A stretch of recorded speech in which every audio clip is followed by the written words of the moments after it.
Bonnet, bonjour. Bonjour. Oh là là, oh là là, oh là là. Avant que je tombe, Oui. ici bon matin. Salut à tous, bienvenue sur ma chaîne YouTube, j'espère que tout le monde va bien. Aujourd'hui, c'est le dernier jour de notre road trip dans le sud avec Pierre, qui tient la caméra, et la Toyota GT86 évidemment. Aujourd'hui, c'est une journée très spéciale. On est arrivé hier soir très tard à minuit, c'est pour ça que j'ai l'air un petit peu éclaté. Après 3 heures de route d'Avignon, nous sommes dans le village de Cabris, sur les hauteurs de Cannes. La vue est exceptionnelle et on est resté dans cette petite auberge, l'auberge du vieux château. On a passé une nuit parfaite histoire d'avoir plein d'énergie pour le tournage d'aujourd'hui, puisque nous avons été invités par un garage exceptionnel perché dans les montagnes. On va aller prendre notre petit-déj avec Jean-Louis, le propriétaire du garage, qui va nous faire découvrir les lieux et nous faire découvrir 2 de ses voitures personnelles qui sont des pépites. Je pense que ça va vous plaire. Il y a une McLaren 675 LT et une Honda NSX ancienne génération extrêmement spéciale. J'irais presque jusqu'à dire unique au monde. J'espère que cette vidéo va vous plaire. On va vous faire des images de dingue avec... Et vous allez voir le garage, franchement vous n'êtes pas prêts. Mettez un commentaire si vous avez aimé la vidéo. Pensez à vous abonner. Abonnez-vous à Pierre Fincart et c'est parti.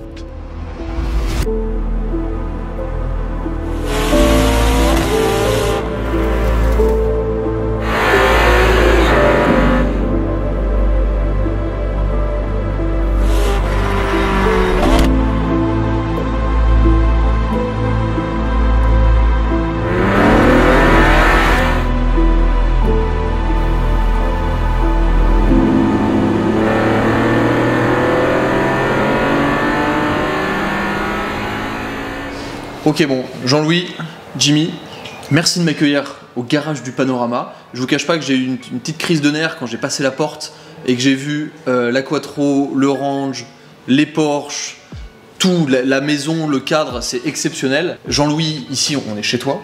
Est-ce que tu peux nous expliquer déjà un petit peu ton parcours? Ensuite Jimmy va nous expliquer le sien. Et voilà, que vous nous expliquiez le concept du garage. Qu'est-ce que c'est le garage du Panorama? Alors, je commence avec mon parcours. Moi, même si je m'appelle Yves Jean-Louis, je suis pas français, je suis un peu italien, argentin, j'ai grandi en Angleterre. Okay. Je travaille toujours dans les voitures, j'ai travaillé directement pour l'usine McLaren pour 10 ans, en tant avant chef de produit sur les 12C, la P1. Okay. Et après, je suis arrivé sur la Côte d'Azur parce qu'ils m'ont proposé de gérer le marché du sud d'Europe, alors tout le Benelux, la Suisse, la France, Espagne, Italie, okay, et Monaco bien sûr. Ils m'ont dit tu peux choisir où tu veux vivre. Alors, si je peux vivre sur la Côte d'Azur, je prends. Et je suis arrivé comme ça. Après, j'ai suivi ça jusqu'à 2015, où après j'étais proposé un poste chez Ferrari à Cannes en direction. Et les prochaines années, je fais un peu ça entre Ferrari. Après, j'ai travaillé aussi à Monaco en direction de Bentley, Monaco. Et à un moment, j'ai commencé à penser que c'était des postes très bien, franchement des groupes très bien, mais il me manquait un peu le touche avec les voitures, que c'est ma vraie passion, c'est les voitures anciennes, nouvelles, tout. Mais quand on est dans un poste administratif, tu t'éloignes un peu de tout ça. Alors j'avais acheté une maison et j'étais en construction, c'était plutôt à l'avant une idée plus perso, et après je me suis dit bon, je vais monter en structure personnalisée, une approche à vente des voitures un peu différente. Ouais. Ça veut dire que moi je suis tombé amoureux de la région parce que je trouve qu'on est très proche à la mer, on a la montagne derrière, on a des routes incroyables où les constructeurs ils se payent énormément d'argent pour faire ces lancements presse ici. Ouais. Et c'est notre route 2 minutes de chez nous. Et en fait c'est de faire quelque chose autour de lifestyle showroom dans une villa qui, pour les clients qui viennent ici, ils ne sont pas sur le bord de l'autoroute ou l'entrée où il y a des bouchons de... C'est vraiment intime, c'est personnalisé, c'est sur rendez-vous, et franchement, que ce qu'on voit, c'est beaucoup apprécié, cette approche. Là, c'est des voitures extraordinaires, il y a pas mal de supercars, la 93 Turbo S, c'est inestimable. Il y a tes voitures aussi, oui, Jean-Louis, donc la NSX et la 675 LT, dont on va pas mal parler tout à l'heure. Jimmy, toi, tu viens du milieu de la presse, voilà, journaliste. Moi, dans les années 2000, j'ai commencé à travailler pour le groupe Hommel. En région parisienne, donc à Saint-Cloud. Ensuite, je me suis déplacé en Rhône-Alpes où j'ai bossé pour un groupe de presse assez important qui était le groupe Progrès à l'époque. Et j'ai fait donc de la presse régionale, du coup, donc de l'hebdomadaire, du quotidien. Et j'ai eu l'opportunité d'entrer à Télé, donc une télé locale à Lyon à l'époque, avant la TNT. Et puis après, j'ai rejoint l'équipe de Direct Auto sur C8 au début pendant 7-8 ans environ, où j'ai travaillé pour eux en tant que pigiste. Et puis à côté de ça, j'avais une boîte de prod où je faisais toujours de l'édition de papier. Donc je faisais un magazine qui s'appelait Autofocus. Et aujourd'hui, j'ai toujours des collaborations sur Paris avec le Avus, par exemple, le magazine de presse dédié aux Audi. Et je travaille aussi beaucoup pour le groupe Caroline Média Monaco, qui s'appelle Monaco Hebdo. Ok, Voilà. d'accord. Et toi aujourd'hui, ton rôle au sein du garage, c'est justement d'aller... T'accompagner un petit peu Jean-Louis, puis en fait on habite dans le même village, donc on a le même sentiment. Pour nous, Cabris c'est riche par rapport aux endroits où on peut travailler, c'est-à-dire qu'il y a des super points de vue. C'est un petit peu le petit Saint-Paul-de-Vence pour nous ici. Ok. Voilà. Et on a un golf qui est exceptionnel, à 2 pas d'ici. On a des routes extraordinaires, donc on a la route Napoléon, la fameuse route Napoléon. Et puis après, on a une communauté aussi ici qui est assez dynamique, à Grasse aussi. On peut faire pas mal de choses, on peut monter des projets, filmer des voitures, demander des autorisations pour se poser à différents endroits. Pour essayer justement, ce que disait Jean-Louis, c'est pour les téléspectateurs ou les gens qui vivent ce qu'on peut faire nous à travers l'image, c'est de se projeter. Mais Jean-Louis va plus loin, puisque Jean-Louis vend les voitures. Et au-delà de faire rêver les gens, en fait, les gens vivent l'instant. C'est ça qui est exceptionnel. Moi, ce que j'aime effectivement, parce que c'est vrai que quand on rentre, c'est quand même assez impressionnant. Bon, la maison est magnifique, le cadre est magnifique, c'est assez... ça coupe un peu le souffle et tu te dis effectivement, est-ce que des voitures un peu plus normales rentrent ici? Mais quand on va sur votre site internet, on voit des Golf 2 GTI 16S, on voit la Lupo GTI, on voit... 93 Turbo S. Ça peut être aussi une Alpha 75. Ouais, il y a tout. Par exemple, il y a un petit peu de tout, quoi. Ouais. L'idée, c'est aussi de parler un petit peu à tout le monde. Bien sûr. Et on casse un petit peu ces barrières. C'est vrai qu'une auto comme ça vaut cher. Ça s'adresse à un public d'avertis, des gens qui ont les moyens de le faire, mais c'est peut-être des gens qui ont roulé aussi, peut-être en Golf GTI 16S ou peut-être en 205 GTI 130. Bien sûr. Et aujourd'hui, ils ont la chance de pouvoir se payer ça. Mais le discours est le même. Ils sont passionnés comme nous tous. C'est un petit peu il n'y a pas de barrière, quoi, en fait. C'est ça qui est intéressant. Donc au garage du Panorama, ce qui m'a séduit aussi, c'est ça. C'est cette proximité. Et puis ce partage, en fait. En fait, on peut très bien rouler en McLaren et puis passer sur un vieux Range ou une vieille Audi Quattro. C'est ça qui est top, quoi.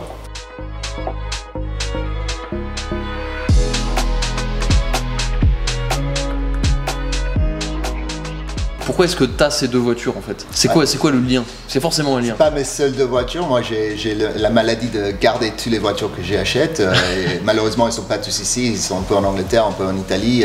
Ma première voiture, c'était une Mini Cooper S de 98, fait par John Cooper Garage avec une boîte 5. Elle est parfaite. J'aimerais bien la descendre ici. J'ai une Mugen Integra DC5 très rare.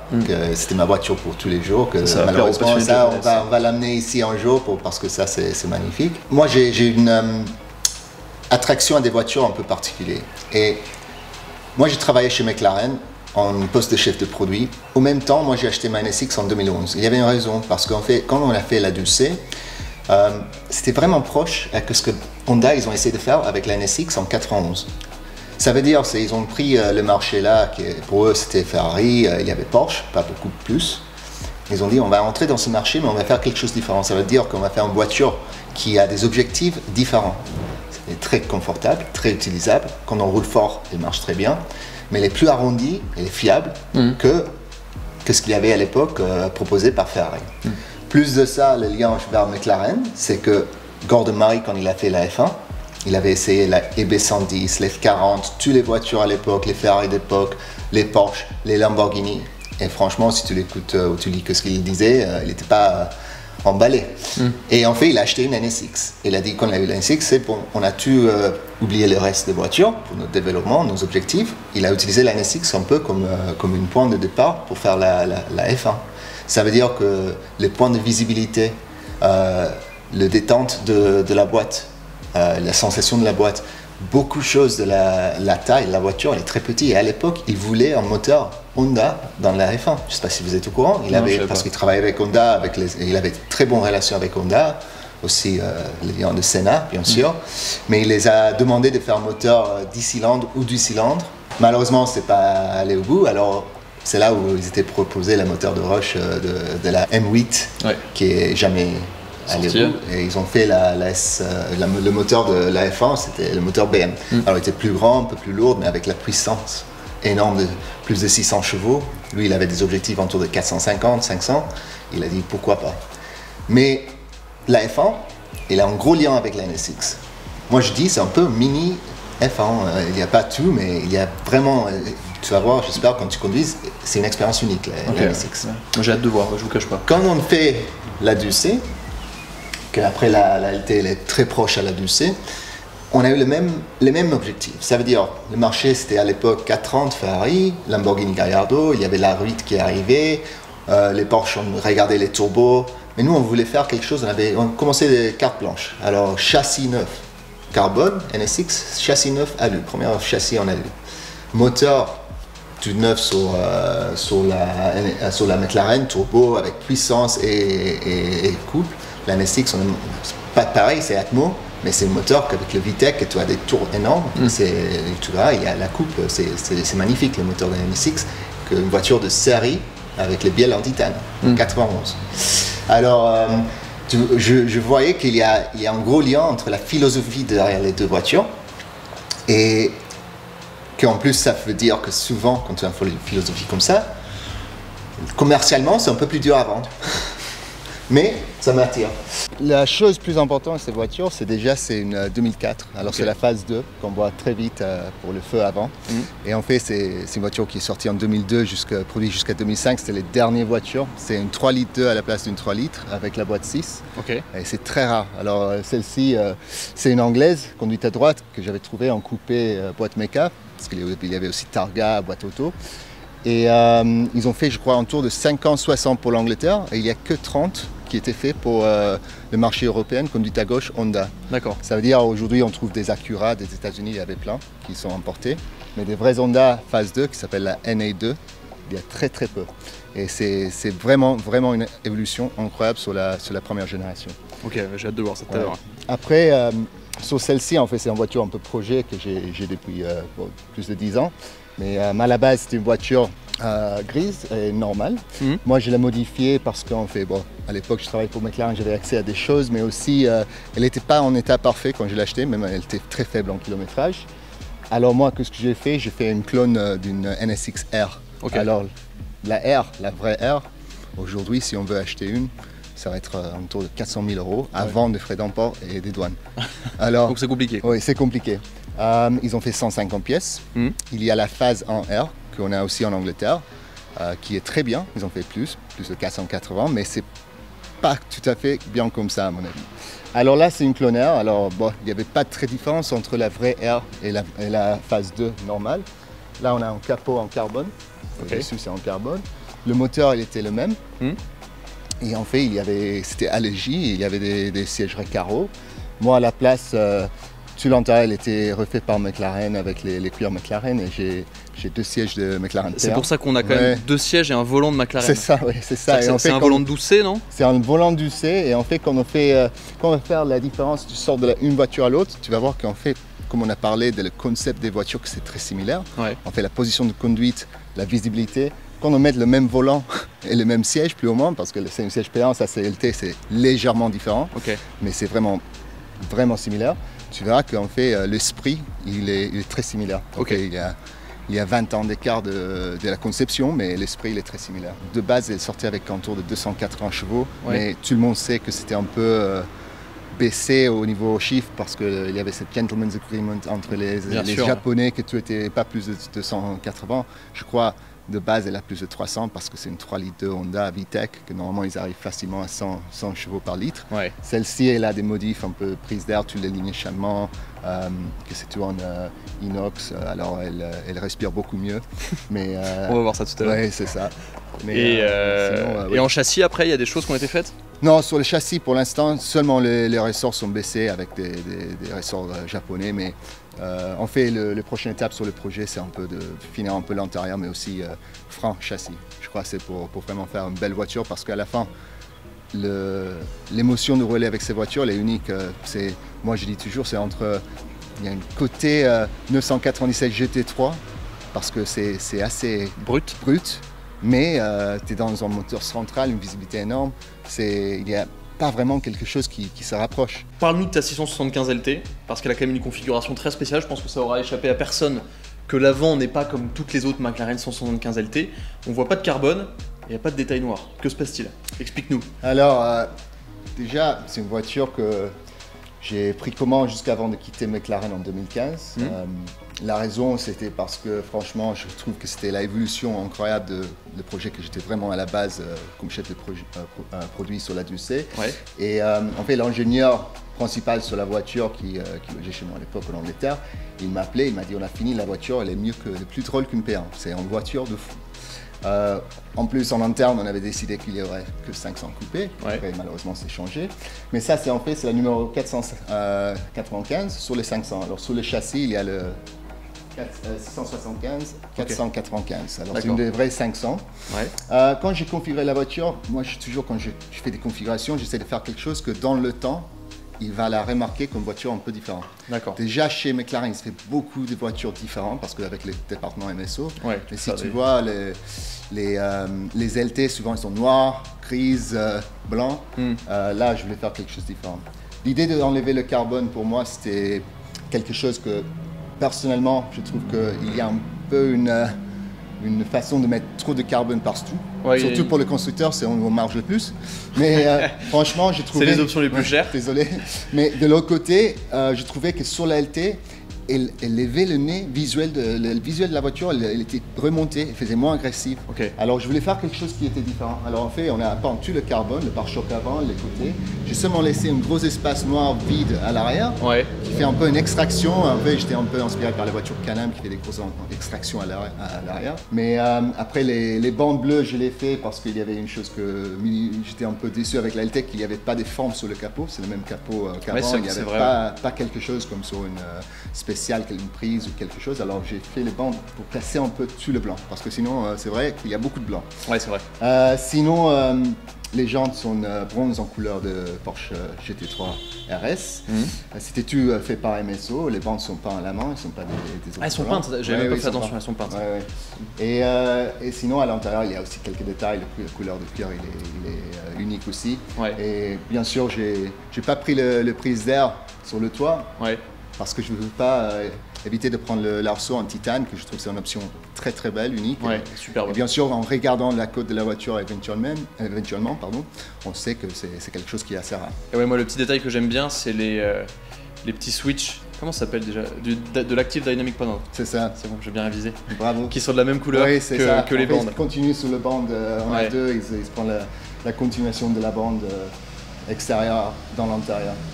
Bon, c'est dans ces moments-là qu'on se demande pourquoi est-ce qu'on habite à Paris. Voilà. Petite pause burger. 175, NSX. On est pas mal là.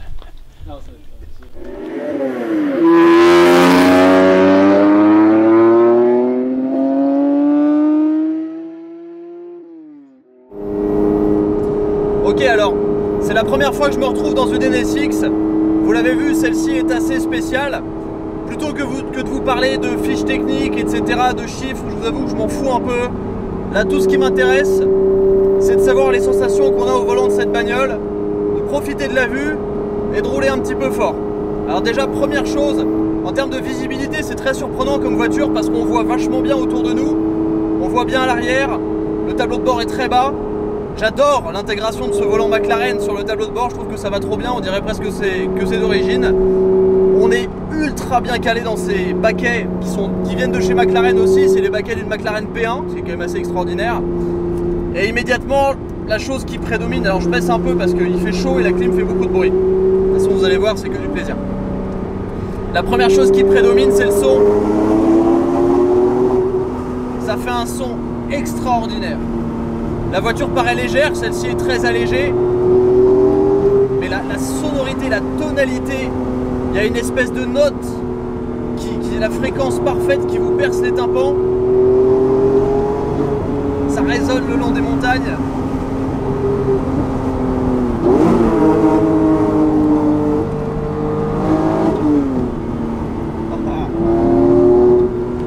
Le moteur a directement pas mal de couple.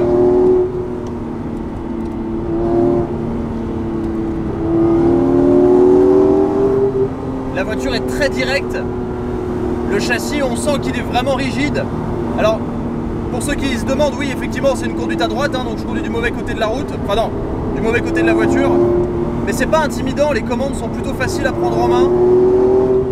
La direction est vraiment très légère, c'est peut-être le truc qui pêche un peu immédiatement. Mais le feeling déjà immédiatement de la voiture, ça paraît tellement homogène.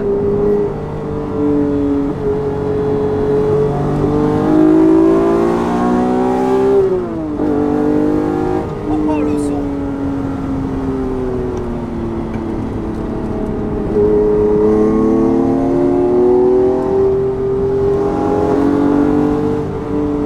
Le son de la voiture est extraordinaire.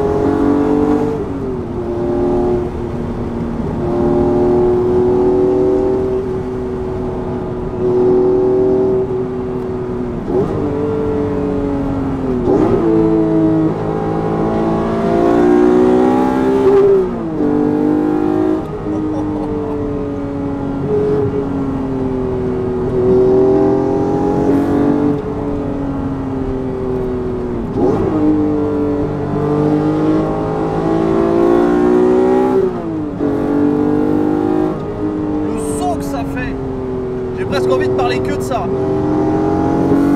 Mais la voiture met énormément en confiance. C'est très équilibré, le châssis est super simple. On a une route qui est parfaite aussi, mais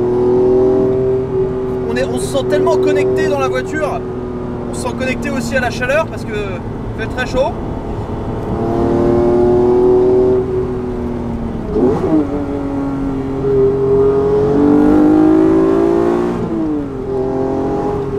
De la boîte de vitesse est parfait, je peux pas le dire autrement.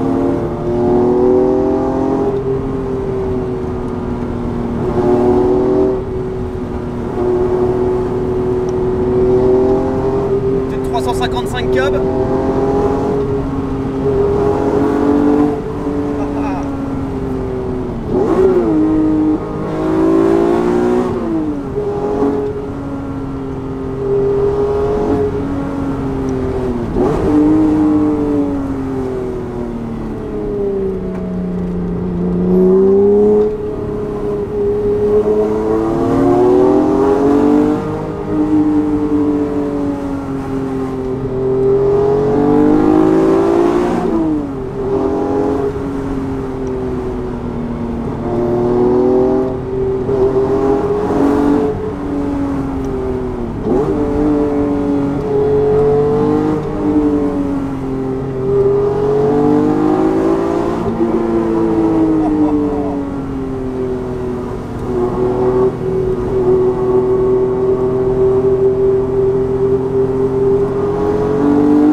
Je parle pas parce que je crois que j'ai rien à dire.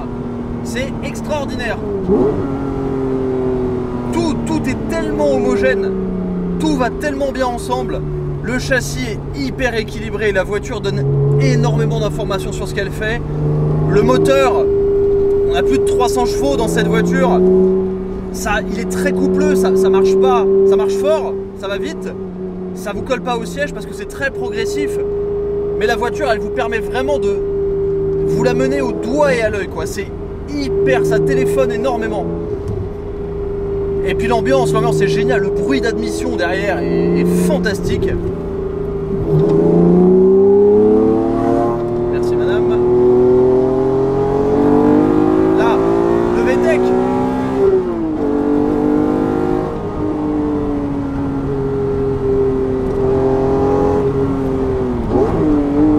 Les freins sont bien agressifs, il y a du mordant.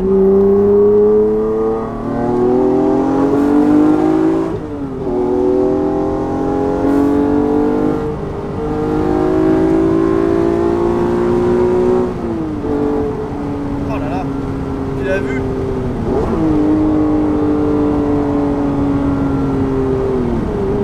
Bon, je vais me calmer un peu. Je pense que vous l'avez au sourire, c'est bien. C'est vraiment bien. C'est vraiment très très bien et je comprends pourquoi il a cette voiture. Bon, ce que je vous propose maintenant, c'est de passer dans la 675 LT. Là, ça va être un peu plus rapide. Est-ce que ça va être mieux? Je ne sais pas. changement d'ambiance, une ambiance déjà un petit peu plus réfrigérée, parce qu'au moins ici, on a la clim. McLaren 675 LT. Version limitée, orientée piste de la 650S. 675 chevaux, je sais plus combien de couples, V8 biturbo derrière, une coque carbone et évidemment un setup de suspension et d'aéro vraiment optimisé pour la piste. Alors, je suis un tout petit peu trop près. Hop là. On retrouve à peu près les mêmes baquets, le cul posé par terre, on a une position hyper allongée dans les McLaren, quelque chose que j'adore. Moi ce qui m'intrigue c'est que depuis le début Jean-Louis me parle d'un véritable lien entre ces deux voitures. Bon, à première vue j'ai un peu de mal à comprendre, mais j'espère qu'à la conduite je vais découvrir ça. Au niveau de l'Active Dynamic Panel qui permet de changer les modes de conduite, je suis en sport et sport parce que c'est ce qu'il y a de mieux et c'est là que ça fait des grosses explosions. Allez, c'est parti, on va mettre un peu de rythme. Bon déjà ça va plus vite.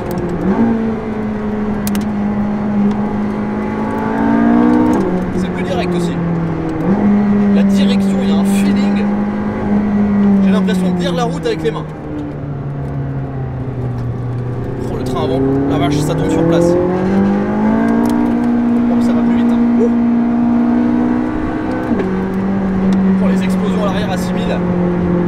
Ah, et là, c'est un animal différent. Clairement, c'est un animal différent. Mais déjà, la première comparaison, bon, forcément, c'est les sièges parce que c'est les mêmes. Quasiment les mêmes.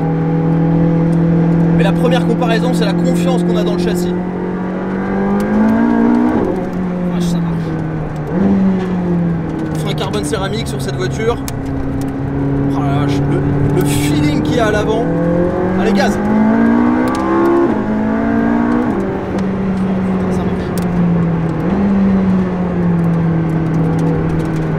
La direction, après la direction très souple et un peu sans feeling de la NSX, dans celle-ci c'est pas la même chose, hein. C'est direct et la moindre imperfection que je vois sur la route, je la sens au volant. On a une confiance dans ce que fait la bagnole.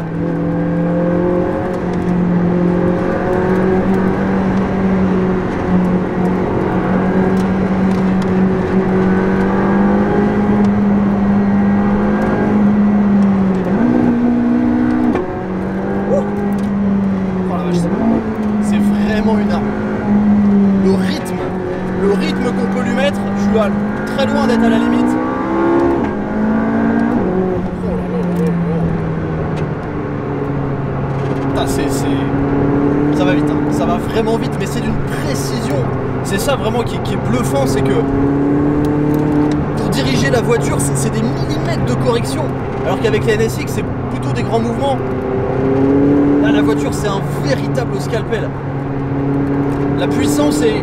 Alors, moi, je suis un mauvais exemple parce que je suis habitué à des voitures puissantes. Ça pousse assez fort, c'est très linéaire, on sent pas trop l'effet turbo, même si à 5000, 6000, ça s'accélère fort quand même. La voiture prend plus de 8000 tours. Oh, les explosions à l'arrière.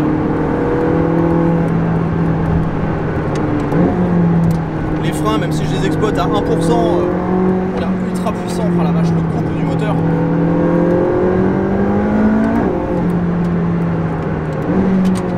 Ça va, Pierre? Ça va. Heureusement qu'il fait plus frais. Ouais. Ça marche tellement fort, mais la voiture c'est un scalpel. Moi ce qui me bluffe c'est l'homogénéité. Ok. J'ai trouvé le lien qu'il y a entre la NSX et la... Putain mais ça accélère de 100 à plus comme un 0 à 100 d'une voiture rapide quoi. Mais j'ai trouvé le lien. J'ai trouvé le lien entre les deux voitures dont Jean-Louis parlait. Le lien c'est l'homogénéité.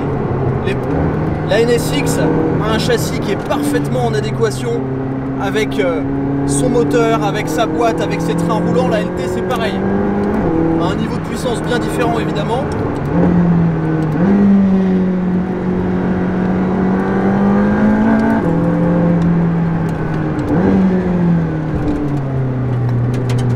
Oh, le train avant.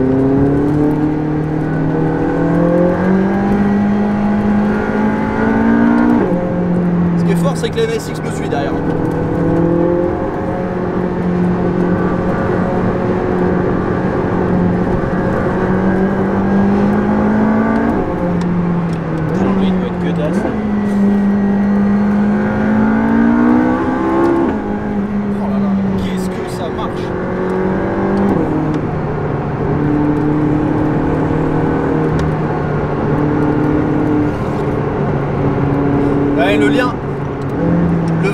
en fait il est là.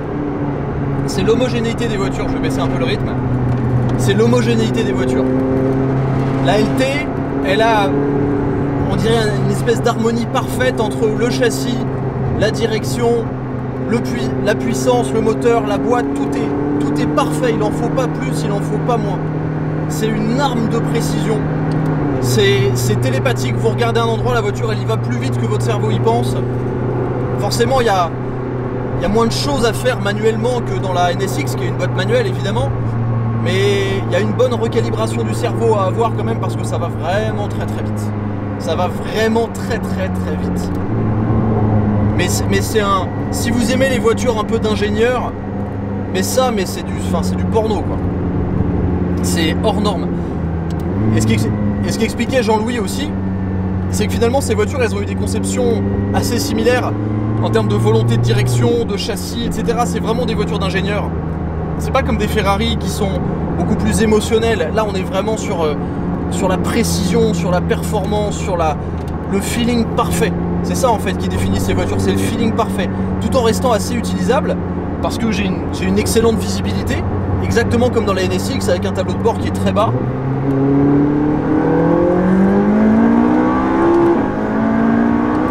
Et une réserve de puissance.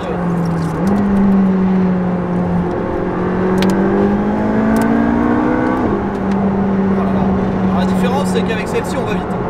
On va vraiment très très vite. Mais ces deux voitures qui sont tellement complémentaires, j'adore ce genre de choses. Le mec il a un garage au premier abord, on pourrait penser que ouais, c'est un peu bizarre, mais en fait ça se comprend. C'est deux voitures d'ingénieurs de deux époques différentes. Et finalement je dois dire que c'est peut-être l'un des garages avec le plus de sens que j'ai jamais vu. Allez, petite pause.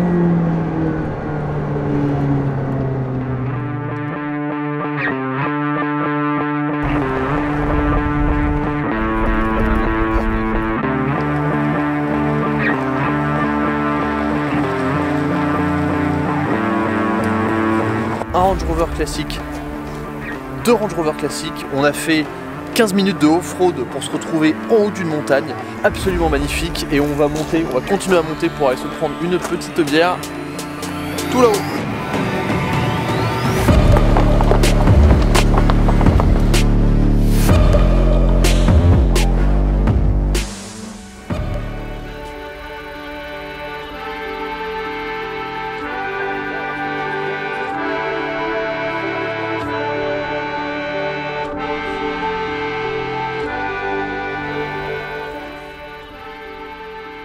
Bon, clap de fin, Jean-Louis, garage du Panorama, je sais pas si le nom a été trouvé ou bien trouvé. Je crois que j'ai fait 1m50.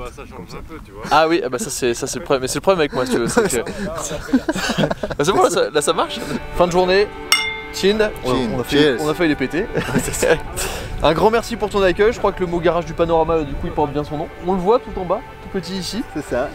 Et écoutez, c'était une journée assez extraordinaire quand même. Merci à toi Arwan, c'était vraiment un plaisir. Ouais. J'espère qu'il y aura une prochaine fois. Oh bah oui, je pense qu'on va revenir. Je pense qu'on va revenir. Non, un énorme merci de m'avoir fait découvrir ton garage, un peu je vais dire ton univers, ça fait un peu bateau, mais c'est vrai. Et une expérience vraiment unique de ce matin jusqu'à ce soir, là, monter dans les hauteurs avec les ranges absolument géniales. Donc voilà, si vous aussi vous voulez vivre une expérience extraordinaire tout en achetant des voitures sympas avec des gens passionnés, vous savez ce qu'il vous reste à faire, vous contactez le garage du Panorama à Cabris. Jean-Louis ou Jimmy vous répondront, et puis comme vous avez pu le voir, il y a de tout, de toutes les voitures pour toutes les bourses, et l'expérience dans tous les cas est unique. Merci, pensez à vous abonner, à suivre le garage du Panorama sur Instagram, et je vous dis à très vite sur The Globe Driver. Ciao, merci Jean-Louis. Cheers. Cheers.